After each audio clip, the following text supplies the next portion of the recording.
What's up? Hello po mga kabagal breeder. Ako nga po pala si GM Pelayo ng Pampanga ng Opa GM Game Power. Meron po akong isi-share sa inyo na importante. Meron po akong manok na mabagal at mahinang panunaw. Ngayon, alam ko po, pinanood nyo po ito dahil ang manok nyo po ay ganun din. Ang kaso, kapag ang manok nyo po ay mabagal at mahinang panunaw na matagal nyo na pong pinoproblema sa inyong manok, ganito po yung gagawin nyo. Huwag nyo po siya pakainin ng grains. Huwag nyo po siyang itali, i-cord sa may damo. Ang gagawin nyo lang po, ikulong or ilagay sa pen na maraming buhangin. Soak feeding po. Kung ang pinapatukan nyo po sa kanya ay 40 grams, bawasan nyo po yun. Halimbawa, sa umaga, 15 to 20 grams. Sa hapon, ganun din po, 15 to 20 grams. At, huwag nyo po siyang painumin ng mga antibiotics. Kung ang manok nyo ay matagal ng may sakit na ganun na mahina at mabagal ng manunaw. Lalo po siyang mangangayayat, babagal. Hihina po yung kanyang immune system. Huwag nyo pong painumin ng mga iba't ibang gamot na antibiotic. Ang gawin nyo po muna, soft feeding. Huwag siyang pakainin ng grains. Bigyan nyo po siya ng mga pellet, mga Integra 2000 o mga ganyan ng pangsisiw. At ang mahalaga, bigyan nyo po siya ng probiotics na makakatulong sa digestive system.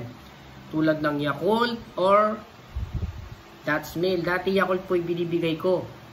Pero nung nasubukan ko po ito, mas effective po pala ang Dutch Mill. Ito po ay iniinom ng aking anak.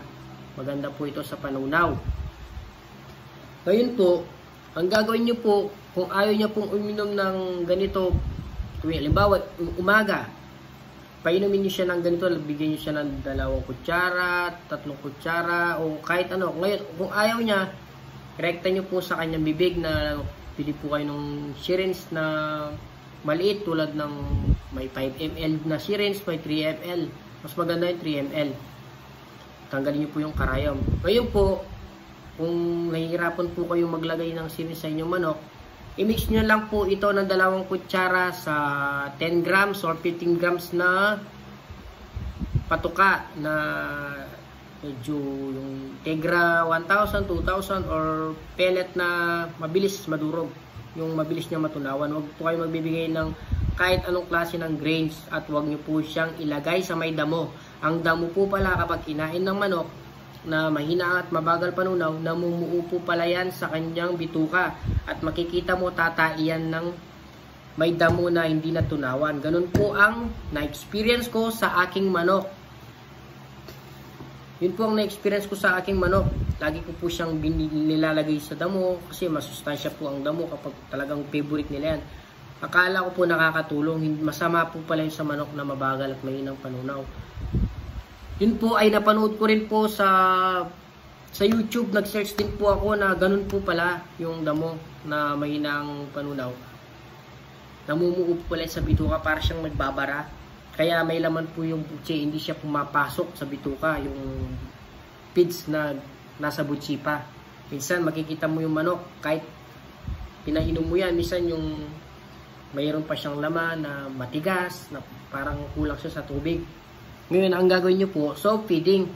15 to 20 grams umaga, 15 to 20 grams sa hapon na may Dutch Mill or pwede po kayo maghalo ng probiotics dito tulad ng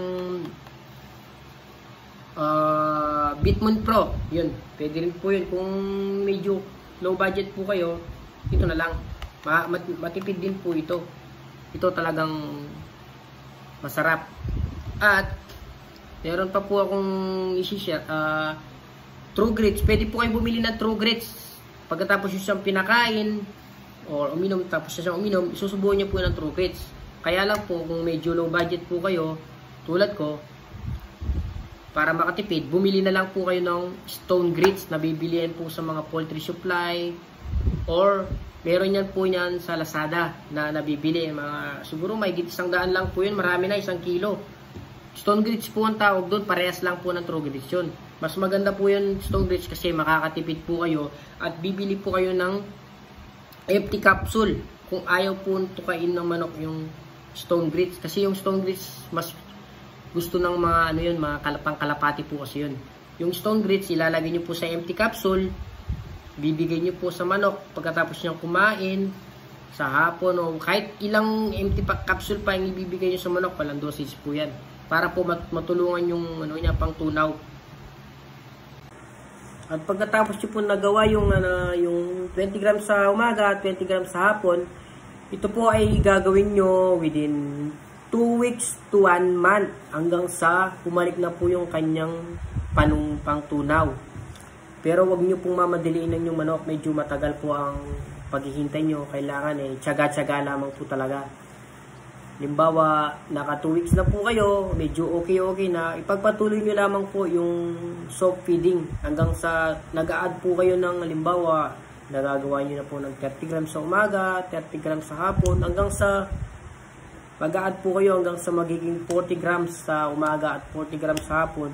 Ngayon po, kung alam nyo po na sa inyong palagay na okay na po yung panahon pangtunaw ng mga inyong manok, pwede nyo po siyang ibalik yung dati niyang patukat ng may grains. Kaya lang kung may grains, kaya lang konti rin po ang bibigyan niyo ng grains. Mas marami pa po yung pellet para yung protein tulad ng platinum, yung mas maganda kung okay yun.